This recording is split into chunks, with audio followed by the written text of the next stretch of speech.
Hello, and welcome to another episode of The High Road. I'm led to believe this is episode number 5. My name is Noel Blundell, and we have... Remy Blundell. G'day, Remy. How are you, mate? Very good. That was a big, deep voice that come from a long way down. Yeah, I was in the middle of closing a tab, and then I didn't realize you were waiting for me to say my name, so I kind of jumped on the mic really quickly. I did a countdown. See, screens distracting everybody every day in every way. I didn't see the countdown either. Apologies. I'm on now. So could you imagine what it'd be like without a screen? Yeah, I could. You could. Peaceful bliss. Peaceful bliss. Yes. So we're not going to talk about withdrawal. We're not going to talk about addictions to screens or the horrible holes in our life with no screen to entertain us. Well, life without screens would be a bit more peaceful, I reckon. I think it would be. People would turn to reading. Yes. Social communication. Cool. I still like the old book though. Yeah. So do I. I do like the old page turner and the old bookmarks. Actually, I was down in the library the other day and I told the library behind the counter I had to confess to my fetish of I really like bookmarks. And they had an array of them. So every time I go into a library somewhere, I always walk away with a pocket full of bookmarks. You can never have enough bookmarks. Yeah, I don't have enough, actually. But they don't work on a screen. No, they don't. Oh, you got electronic bookmarks though, don't you? Yeah, but I don't know anyone who uses them. Yeah, I'm the same. I don't know how to use them. Anyway. You know what they say about technology? It connected the people but disconnected the humans. Well, that's an interesting phrase, isn't it? There's something about that. I do like that very much. Sometimes I try not to get into some of those little add-ons because things tend to disappear forever and ever. Yes, that's right. And when you most want them, you can't get them. Yep. I'm, as I've said before, and I'll say it again, I'm an eternal learner, and with computer systems, I'm still very much learning. I'm probably in grade prep or maybe 1. When it comes to technology navigation, yes. Yeah, I agree. I've worked out the on button though. I've got that down pat, and they always tell me it's worthwhile plugging them in and turning them on too. So I'm past that. So I'm over 101. I suppose I'm into 102. Good on you. Anyway, today we're going to talk about 10 rules for being you. Now, we had a bit of a conversation about the definition of rules, didn't we? Yeah, we did. Just a little bit of one. Here's one anyway. I got one up here from the Oxford Dictionary. We consulted Dr.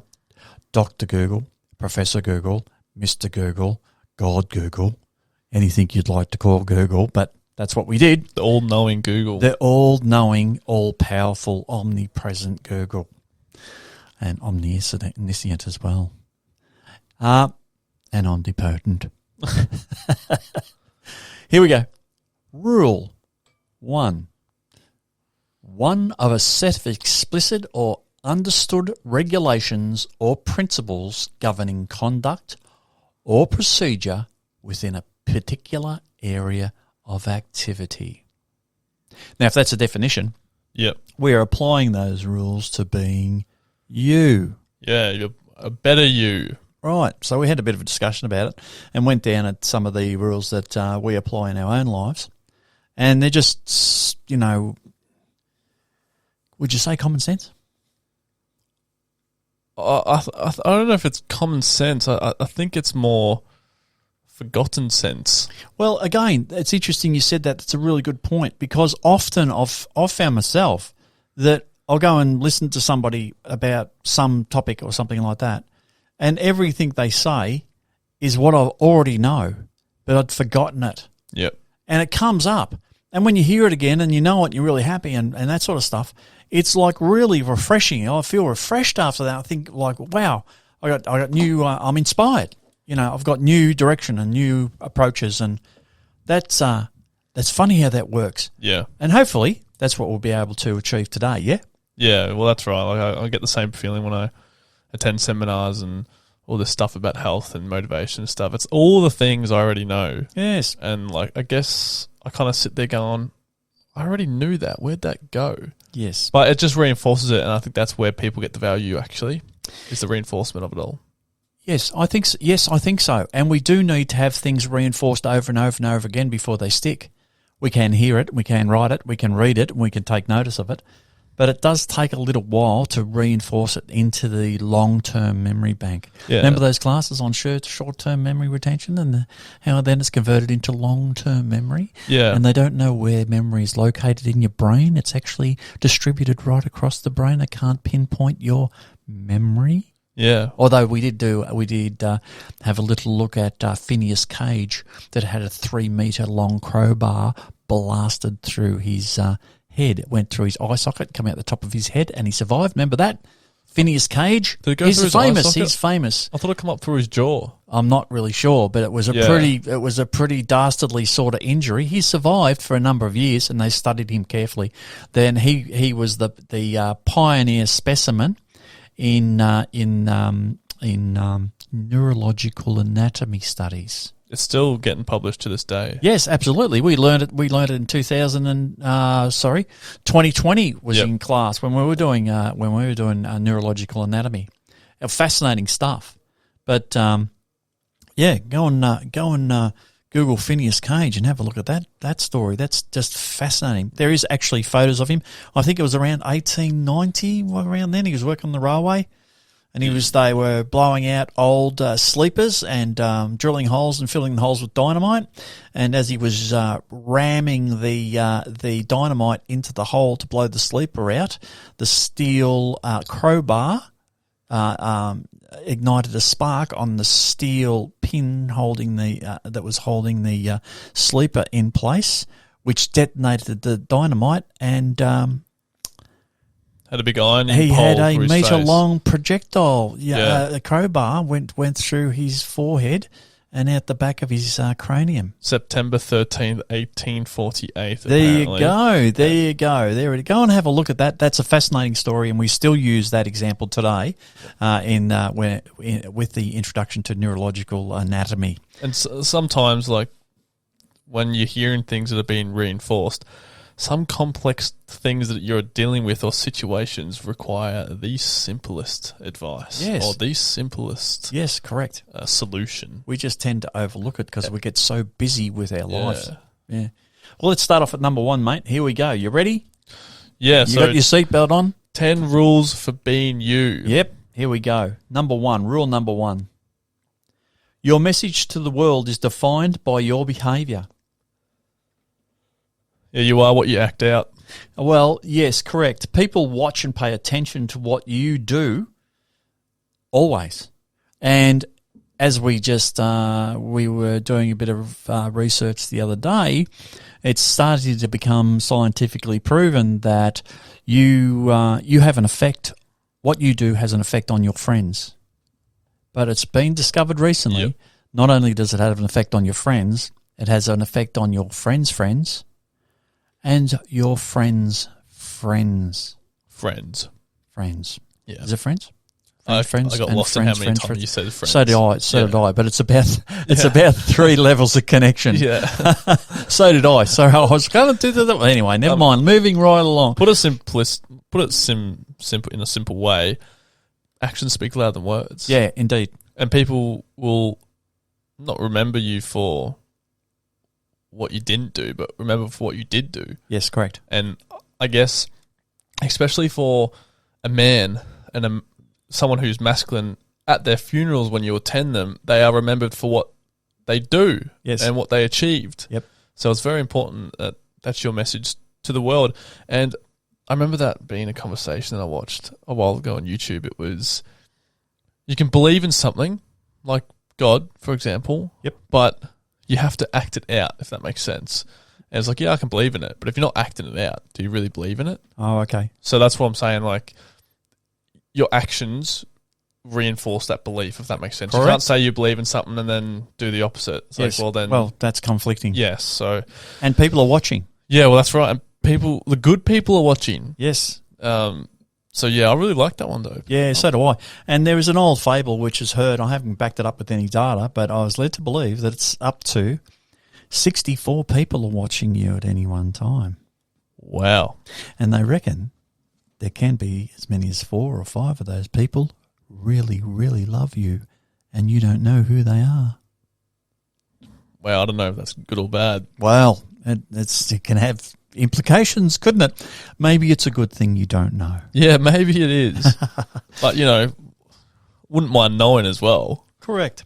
So, well, be careful what you wish for. That's right. That is right. Yeah, so your actions have the ability to define who you are. So this is why we recommend, particularly for young men, just have a bit of a think about your actions and what you do.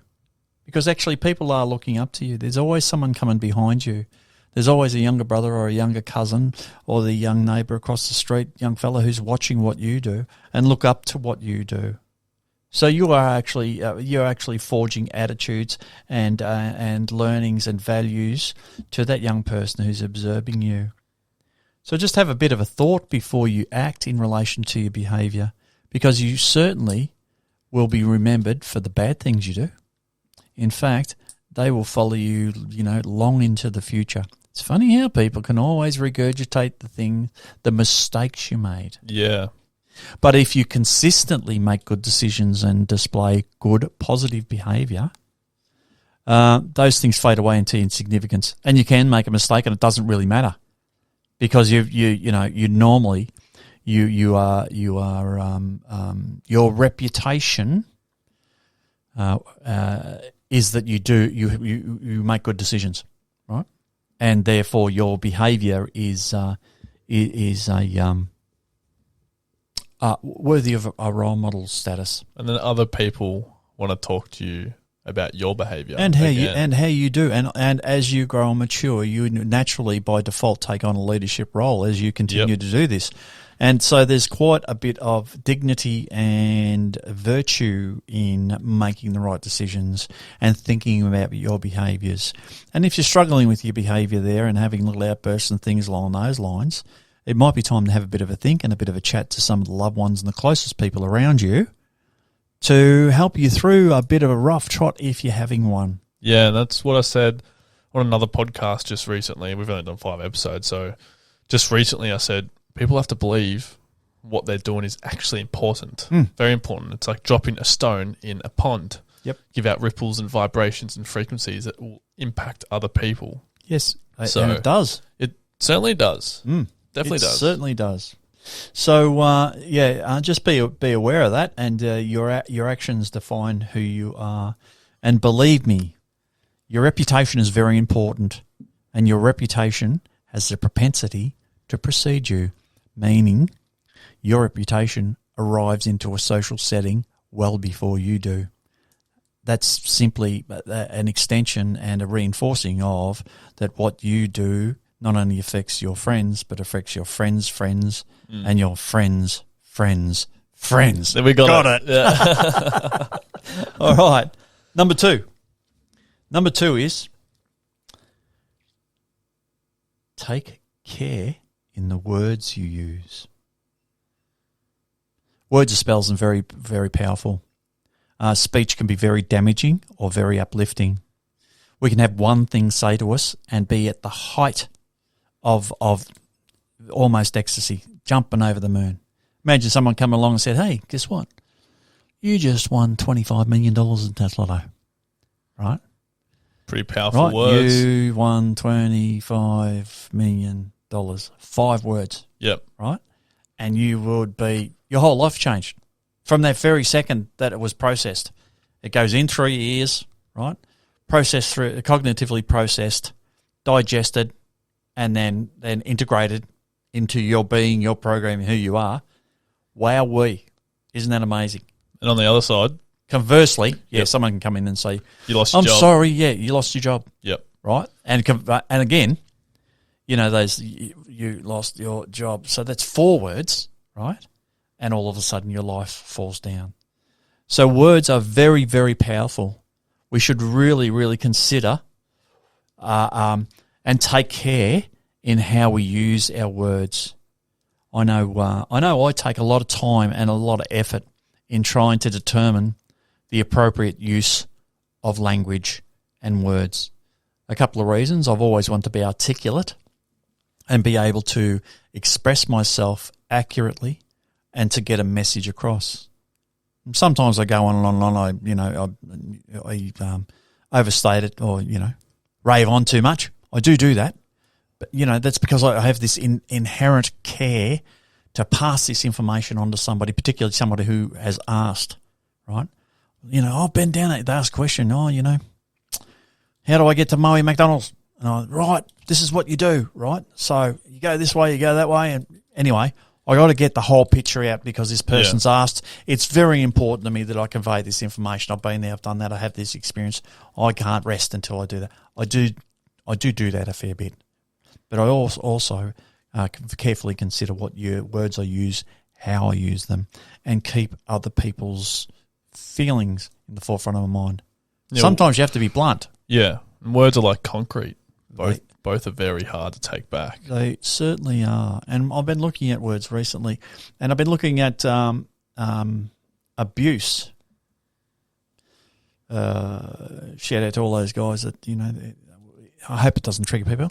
Anyway, I've been looking at abuse, and I was thinking about emotional abuse and things along those lines, and I was wondering, you might be able to help me out here, whether, the weapons of emotional abuse are largely words. Is that right?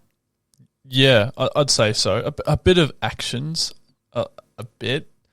But vocabulary would play a big role in that? Huge I'm role. thinking. Yeah. So because of what I was thinking around words and the use of words and how are they really damaging, or is that a bit of a folklore or a bit of a fantasy? But no, I think words have the capability to really, really damage long term. Yeah, it says here, emotional abuse includes non-physical behaviours that are meant to control, isolate, or frighten you. Right. Now, they're conveyed through words. Is that right? Would you think? Yeah, definitely. Yeah, I think so too. Well, there's verbal abuse, but emotional abuse could be anything. Playing on someone's emotions through actions. You can definitely do that as well. That's pretty amazing. Yeah. So, did you know that the data is in that there is a couple of differences between men and women? Men have a bigger frame and a heavy skeletal structure. Yep. They also they carry a bit more muscular shape. They have a little bit bigger craniums, smaller, a little bit bigger brains. Not that you'd know that, but anyway, it compared to women. Women have a smaller skeletal frame. Yep. They have a little bit less muscle. They have a different constitution of the fat atoms in their body, and they're a little bit different. So the data is suggesting that men are bigger, and they use their brawn, and they're powerful beings, right? And women aren't so powerful. That's why traditionally in traditional masculine and feminine roles, the men are protected. The men get together and they go off if there's a war, or if there's there's beasts coming to flatten the tribe tents, and the men go out and take care of that because they're and the women. The women they stay home and do the nurturing and the multitasking and the things along those lines, and the looking after and nurturing the young. But what they are saying is men do tend to use their brawn and have the potential to use their brawn. That's why they work out contentious issues, in a different way, because it can either just go beyond a few grunts and a few words to fisticuffs pretty quickly, and men don't want to go down that road, so things are sorted out really quickly. But what they were saying with women is they tend to use their language and discourse. To kind of express anger and... Well, they had that's the only mechanism of defence they have. Yep. Is their ability to use words and their ability to express their emotions from a traditional standpoint. Well, yes, yep. and some of the and I have seen it documented before that women tend to use a rumour, innuendo, and slander. If they're in that difficult situation, and that use of words, that use of words is a skill. I think it's a skill men don't have. I think it's a skill that men are still grappling with, right? That use of words, and I think women are very, very good at it So that's going to Yeah. be interesting to see how that plays out. It's interesting what you said about the rumour thing, because I remember in high school, I was in year 12, everyone's just turning 18 in that year, Yep. pretty competitive Yep. in terms of things, and everyone's kind of maturing in a most advanced way they've ever been before, because they're just coming into adulthood. Yeah. Anyway, the cohort, the female cohort of my year level had to get pulled aside twice during lunch break and told to stop just spreading rumors and all the aggression. That happened twice. Wow. Yeah, that they both pulled aside, and I felt that really interesting. That was the prevalence of it. So hang on. Can you run that by me again? The girls were pulled aside and asked to stop the rumor. Yeah, like not rumors, but like just immature, like bad mouthing rumors, being aggressive towards each other, just misbehavior, I guess, amongst the girls. Yeah, okay. And that happened twice in 1 year. Wow. And so it's very, very. I think it's true that that's their main form of aggression. Yes. And expressing anger. Yep. It's all normal. It's all normal stuff. normal. Yeah, absolutely. But I think it's underestimated and not spoken about. And maybe we could that would be a topic of future episode. All right, let's move on to number 3. Confront the darkness within yourself instead of focusing on the faults of others. I like this one. I like that one too, because we do tend to pay a lot of attention to what other people are getting up to and what they're doing and what their mistakes are. And we don't sort of look in the mirror to what we're up to. Oh, yeah, and that was one of the things that I guess people don't like to hear, especially when I talk to some people about it. I was like, they have a really difficult situation. They're talking about it. And this would just be with talking to the brothers or something like that. I was like, look within yourself and figure it out. Yep. You can only control yourself. Yeah. You can only look within yourself. You can't control anyone else. What's most important is your reaction to the action. Yeah, So, I think so. If you face the shadow, which is your dark qualities, and we all have the potential to be evil and dark. Oh, yeah, we all try to trap and hold down our shadows. Yep. Where we really should get them out and see what it is. And how do you look at your shadow? How do you look at your shadow is with all due respect, when you come across a person that really gives you the shits, for some reason grates against you, take a step back and stop thinking about that other person for a moment and look at why you're feeling like that. Because 9 times out of 10, that other person is displaying attributes that you don't like in yourself. That's your shadow. If you can get that out and understand that part of yourself and accept that part of yourself, you'll be a lot better integrated as a person and a lot more honest with yourself, and you will open yourself up to much bigger inner growth, and therefore you will be on a path to your utmost potential. Yeah, right? it's when you realize you can do that, you'll start to notice other people that aren't doing it, because they say, "Oh, I hate when a person does that." That's correct. But then 2 days later, they do the exact same thing. Correct. And it's just like, you should deal with that inside yourself first, because maybe it won't bug you so much. And if you watch over a period of time, and I don't have any data for this, and some of those people that you watch that behaviour in will stagnate and stay the same for a very, very long time. They don't have the propensity to move on and make major milestones in terms of their own inner growth. Wouldn't you agree? Yep. All right, let's move on to number 4. Number 4 is be authentic and be you.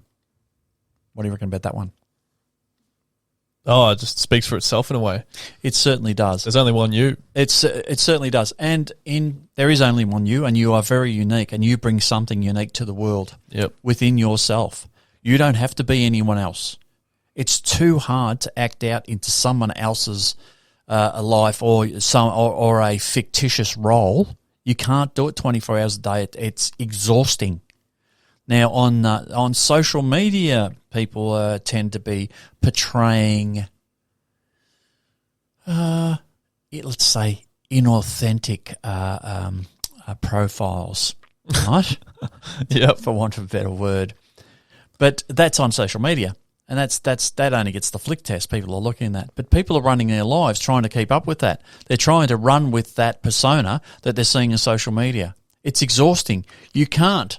You really, really can't. They can't. But everyone subscribes to the same stuff. That's what I've noticed. Social media has such a huge grip, especially on our youth, Indeed. on what deems normal, what's deemed cool, what's deemed, I guess, popular. Yep. And it just surprised me. I've never really been up with it myself. I could never keep up with it. It wasn't me. So you got a tip for that? You got something you sort of speak to as goes, I reckon we should do this, like not pay attention or think twice before you go, oh, geez, I'd like a Lamborghini.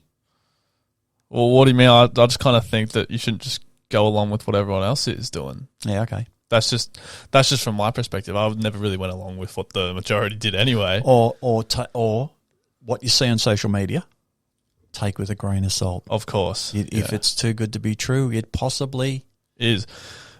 It's right, not true, and I read that that's why celebrities and rock stars have such an issue after they've become famous and done world tours and stuff, is that they realise that people have fallen in love with the persona that they've put on and not their actual self. That's correct. And every time they were that persona, Correct. they'd get depressed because it's not them. They don't love themselves, their authentic self. Everyone loves their persona. Yep. So it grains on them after a while. Yes, they it does. realised, wow, Yes, I've just sold myself it for does. someone who I'm not. Because they also, they surround their personal life with those people too, right?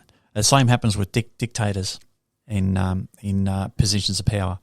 They surround themselves with those people who are authentic, and they're only telling them what they want to hear, right? And because they've fallen in love with the persona, right? Yep. And that's that's pretty close to a definition of a living hell, because you can't get a straight answer out of anyone. You don't know if they really like you for who you are or how much you got in your bank. Yeah. Right? They don't like you. That you don't know if they are there and they are really empathetic to who you are as a human being and your thoughts and your feelings and how you operate in the world, or they're there because they're getting 100,000 likes because they're your friend. Yeah, and money is a huge thing in that. Oh, absolutely. Yeah, it is. But yeah, be authentic, be you is very, very important to realise. Because you are unique. Yeah, absolutely. You are very important. Yep. You have attributes that no one else has. Correct. And you're different. Mm. It's okay to be different. Yes. And I think it's important that if everyone just kind of brings something new to the table, life will go on in a better way. Absolutely. That's what makes life colourful. Yeah, and gives it its differences and gives it what we're on about, actually, You are a unique you, and you is what you bring to this world. Yep. Really. Yeah, and I think, I couldn't agree more. Yeah, that's basically. All right, let's move on to number 5. Don't dwell on mistakes, learn from them. That's a pretty good one. Really? Yep. I think I've spoken about before, mistakes are great things because it gives you an opportunity to assess the situation, what happened, step back, reassess, re-implement a new path, and go forward. Because that path didn't work, so you change tack. And each time you do that, you move one step closer to your goal, right? Yeah, and forgive yourself for the mistakes. Yeah, absolutely. Own your mistakes. Yeah. Forgive yourself. Move on. Because that's what people kind of deal with with past mistakes or whatever. It's like sure, they can forgive someone else they may have done the mistake towards or something like that, but they don't forgive themselves for it. Mm. And I realised that 5 years ago. I was like, I got to forgive myself first. Yeah. I still hate myself for the mistake. Yep. So I have to forgive myself and learn from it. Yep. Don't dwell on it and let it take control of my emotions and my mindset. Yep. But actually realise that you've gained a valuable lesson. Yes. And conversely, for others who have made a mistake, try and forgive them too. Because if you're not and you're going to harbour that, you're going to carry that animosity with you. right? So ultimately, at the end of the day, if someone has done a mistake or a mistake to you, which you see as a mistake, try and forgive them, because the sooner you can forgive them, the sooner you will be forgiving yourself. That's right. And then you can move on, and then you can heal and grow from their mistake. Because if someone else is making a mistake, you can also learn from that as well. Yeah, well, that's what I always think when something bad happens. Yeah. It's like it's learning. Yes. It's like we live and we learn. We do, indeed. So, make sure you don't do it again, because I think a mistake that's occurred twice, you haven't learned from it, obviously. Yeah, that's right. Correct. You're going to have to learn that again the hard way. All right, number 6. You ready for it? Yep. You are all you need to achieve your goals. That plays back into what we were talking about a minute ago about being authentic and being the real you. You're all you need. You don't need anything else.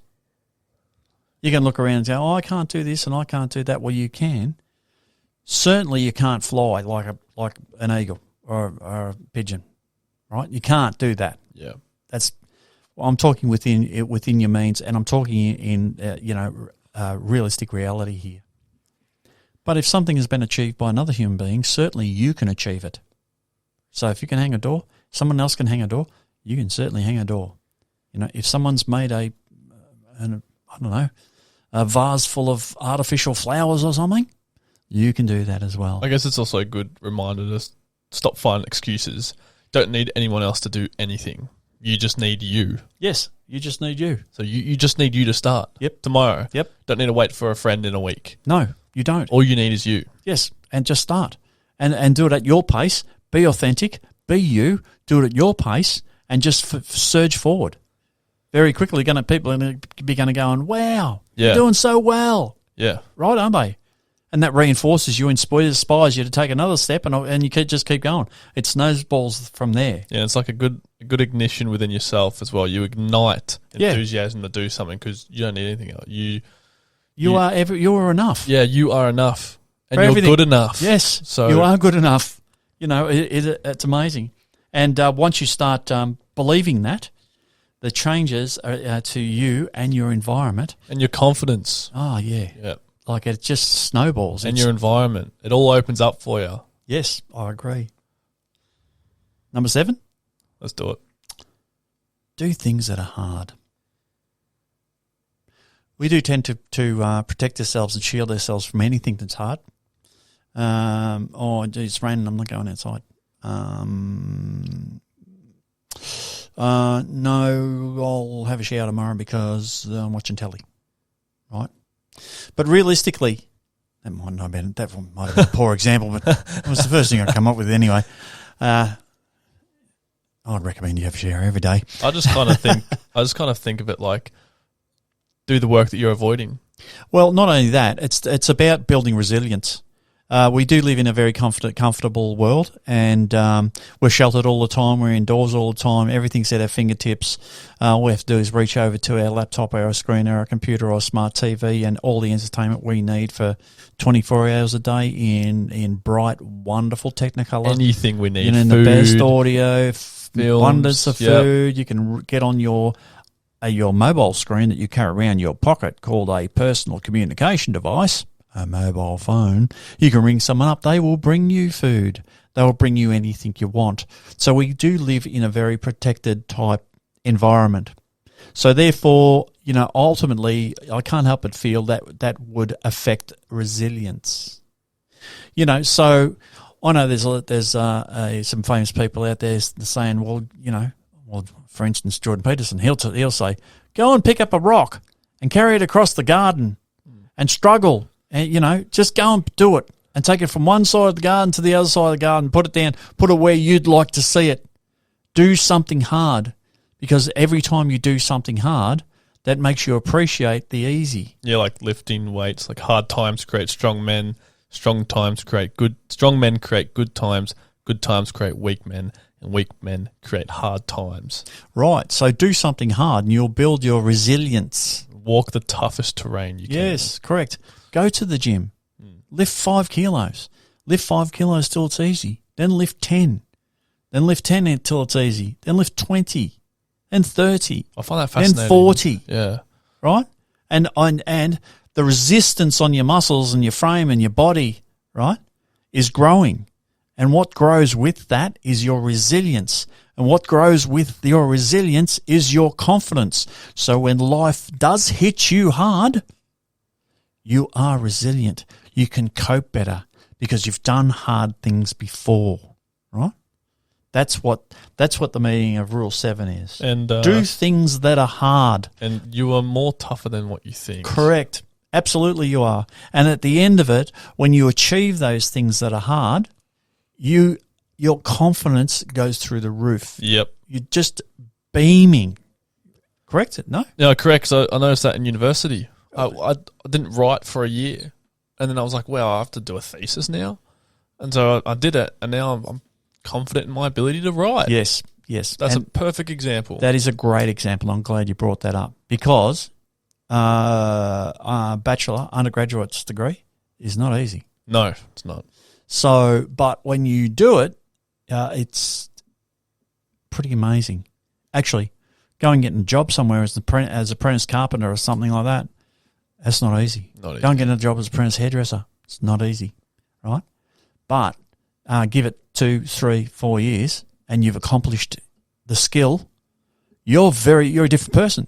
You've changed immensely. Your confidence is through the roof. You're resilient. Any situation they throw at you, be it in a carpentry situation, hairdressers, any problem that confronts you, you'll be able to deal with it.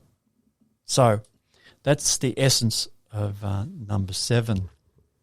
Number 8. You ready? You sure? As ready as I'll ever be. Okay, here we go. Personal gain, and improvement requires sacrifice. Yeah, and I've been going on about sacrifice for a while. You have. And I tell people all the time, life is a sacrifice. And it comes down to absolutely anything and everything. The dish rack is so filled with dishes, it's disturbing you. So you're going to sacrifice, putting away the dishes to satisfy your mood. That is a sacrifice right there. Yeah, correct. It can be small sacrifices or big ones. Or big ones, right? So, and life is like that. You have to sacrifice something to gain. Yeah. Right? And that's how I kind of view issues that kind of annoy me. It's like, well, am I willing to sacrifice some time to fix it? Yep. And if I'm not, well then put up with your mood. Yep. Be upset because Yes. you're not willing to sacrifice any time to fix it. Yes. And that if you want to change and if you want inner growth and inner improvement, that's going to take sacrifices. Yeah, they're not huge, they're not debilitating, but they are as sacrifices as such. Yeah. Yeah? But I can guarantee nothing will happen if you do nothing. That's a guarantee. That is a guarantee. That is definitely a guarantee. If you want to achieve something like, and let's use that undergraduate degree again as an example, well, you can't sit home on the couch and they're not going to knock on your door and say, here's your degree. Yep. You have to sacrifice your time, your effort, and your money in some instances, and get out there and do it. But at the end of the day, your achievements when you achieve your goal and your confidence is amazing. Yeah, so don't look at it as like necessarily hard or degrading work to doing something you don't want to do. Look at it as a sacrifice. Yeah, correct. You're sacrificing for a way better outcome. Yep. So that's what I've been talking about with absolutely everything. It's like your life is going to be fundamentally, life is hard, not easy. And it takes sacrifices. Yes. And that's the payment for your reward. Yes. Life is an exchange. So you have to sacrifice something to gain something, right?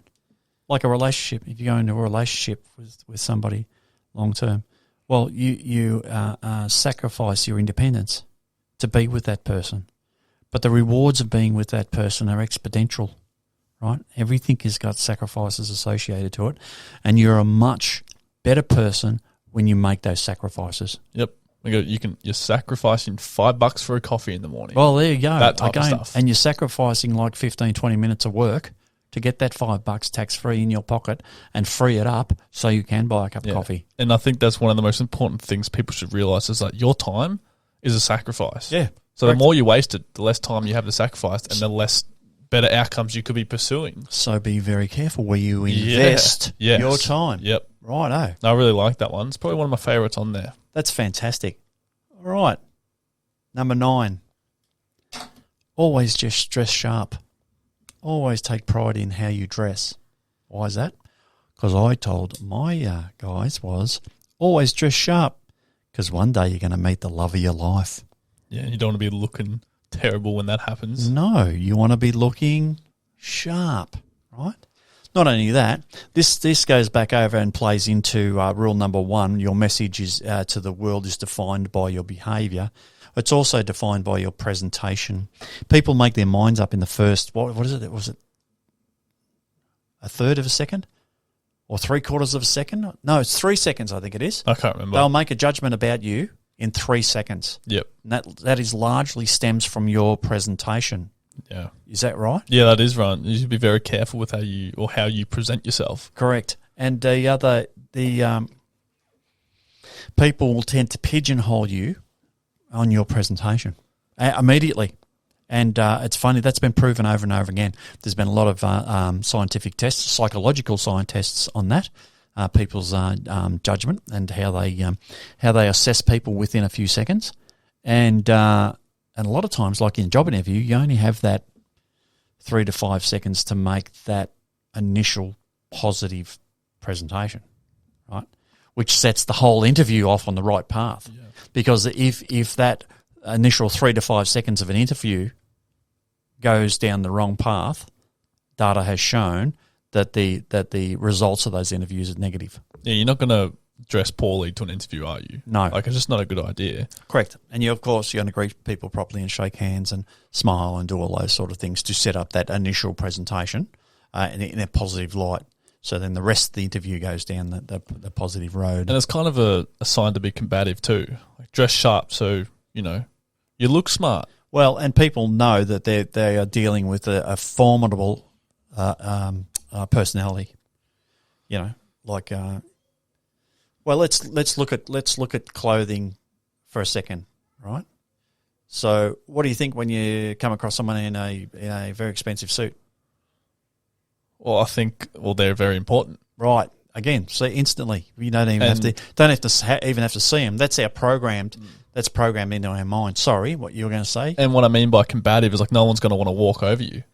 Dress sharp. Yeah, you know what I mean. Yep. It's like you're presenting well. So why would anyone? Yeah. In a way. Yeah. Yes, I agree. Now, what would you be thinking if you saw a police officer in their full regala? Behave. Yeah, well, correct. You know what's going on. You know their job. You know their position in society. You know you can count on them for A, B, C, or D. Directions or protection or whatever the case may be. But they are performing a role in our society, and you can approach them on issues regarding that role. Yeah, yeah, and you get instantly. Yeah, you get categorized immediately based on your presentation. Yes, you're correct. So that's why rule number 9 is always dress sharp. And just quickly, I want to just add one more thing. How you dress is dependent on what you attract. So if you dress poorly, you're going to attract other things. And if you dress professionally, yes. So you should always be careful on who and what you attract. Always. Yep. You're not going to wave $100 bills around in, a poor neighborhood because you're going to be attracting, trouble. Yep. So if you dress nice, you attract nice people in a way, if that makes sense. What you put out, you get back. Yep. Yes, indeed. And we can, we can talk about cultural dress and things along those lines. We can talk about that for 4 hours, 5 hours, and this probably might be the content of another episode. But we're just speaking specifically from a Western world type perspective, Western culture type perspective in terms of looking out for your personal presentation. Yes. Now, lucky last, mate. Number 10. Always take the high road. Whoa, that's a good one. Does it ring a bell? Yeah, where have we heard that one before? Yeah, I don't know. Actually, I've run a definition again. Their origins of the idiom, take the high road, is unclear. However, one possible explanation comes from the old proverb, the high road leads to heaven, and the low road leads to hell. Well, that would be natural, wouldn't it? You're either ascending or descending. Yep. Taking the high road, you're ascending, and that's what we'd like to advocate, that everyone ascend to their highest potential. Yep. Yes. So that's what the rule kind of means. Correct. Now, the meaning of it, take the high road, means to exhibit moral excellence or dignified behaviour, particularly when confronted with challenging situations in life or a disagreement with somebody. So we get to choose how our responses are. We get to choose whether we do an outburst and kick the dog, or we get to choose where we just find a nice quiet little spot to go away for a minute and let the steam stop coming out of our ears, right, and calm down a bit, process it, and then come back and logically go through whatever has to be rectified or whatever, or put right what has made you so upset. Yeah. You get that choice, you know. Now you can either kick the dog and run around and jump up and down, yell and scream and swear and punch walls and things along those lines, which I might add, right, is not far from childish behaviour. You're actually going back into your childhood to deal with difficult situations. When you're doing that, I'm sorry to be the bearer of bad news, right? You're not stepping into your truth and you're not stepping into your power, right, as an adult. I'm talking to adult men here. You have a choice, right? And our role as men is to shoulder some of those hardships, regardless of how they come about. Doesn't matter who's to blame. Stop the blame game. Stop that, right? It's not about who to blame. It's about what we do now. Yeah, and stand in your character. Act morally. Do not what's best, but what's right. Take the high road. Yep. So when you start doing that, situations are going to lose their sting, let's say. You will become more resilient. Situations will become more clearer to you. Your resolve and your problem-solving skills will start to increase, and you'll start to be able to shoulder life's hardships a whole lot better if you do take the high road. Because if someone comes along and says, I just backed over your back fence that's on the ground now, and you throw a tantrum and you kick the dog and punch the wall and carry on. Well, not only have you got a broken back fence, the dog's crying, your wife's yelling at you for kicking the dog because it's her dog, and you've punched the wall and hurt your knuckle. See how it escalates out to an uncontrollable situation? But if you take the high road and look at it logically, go off, have a think what has to be done. The fence has to be fixed. You put all that back together, offer support to the person that backed into the fence, make sure they're all right, make sure everyone's safe, and then invite some mates around for a barbecue and a beer while you fix the fence. Yeah, I think that's what some people forget in situations like that. It's reality's changed now. You can jump up and down, but it won't change reality. No, it doesn't. You're just wasting time and energy. That's what I got onto a while back. It was, why would I jump up and down for something that's doesn't matter anymore? It's happened. Correct. So you can jump up and down. So you can be upset and be angry and be like, oh, God damn, because shit goes wrong. Yep. But it's also, this is the new reality. Let's face this now. Let's face this on, like, not after we jump up and down, but let's take it for what it is. Yep. Because it can't get, it's within your power to make any situation that you're responding to like that worse, right? You kick the dog, you punch the wall, you're making the situation worse, right? If you take a breath, accept what's happened, right? Accept it. Okay, the fence is broken. Yeah, accept it. Yeah. Right? And, take a few steps out, take a few breaths, but don't make the situation worse. Right? Start working towards making the situation better. Yeah, don't go and run over their fence. And or run over the neighbour. Yeah. You don't want to make the situation worse, right? You want to make it better. So therefore, we're suggesting you take the high moral road. Yes, I like that. All right, that's our 10 rules for being you today.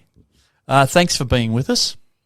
Thank you, Rem. Thank you. And we're going to bring these little pointers and rules and tips to you from time to time, and we'd certainly like to hear your response in relation to them, and if you can add to them or think we should speak to something. We've got plenty more. We've got plenty more, and we'd like to hear plenty more. You can reach us on our Aimed Motivational Empowerment Network website. I know you couldn't get it out, AMN for short. Or you can find us on social medias, Facebook. And thank you for listening. Shoot us a line. Let us know what you think. Thank you very much for listening, and we'll see you very soon. Bye-bye. Bye-bye.